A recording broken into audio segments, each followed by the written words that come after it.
এই সুন্দর পৃথিবী, এত সুন্দর মানুষগুলো ছেড়ে যে কোনো সময় চলে যেতে পারি মহান রবের কাছে। ভয় লাগছে, আবার আশাও আছে।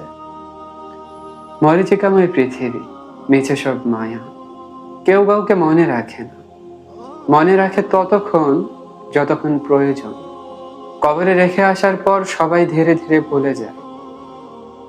মাঝে মাঝে নিজেকে কবরে কল্পনা করে আমিহীন বাইরের দুনিয়াটা কল্পনা করি। দেখি সব ঠিকঠাক চলছে, আমার জন্য কিছুই থেমে নেই। অফিসে আমার চেয়ারটা খালি নেই, খালি নেই বাসার বিছানাটাও, খালি নেই যাদের মনে যতটুকু ছিলাম সেই জায়গাগুলো। সব দখল হয়ে গেছে। আমার রেখে যাওয়া সম্পদ সবাই ভাগ করে নিয়ে যে যার মতো করে ভোগ করছে।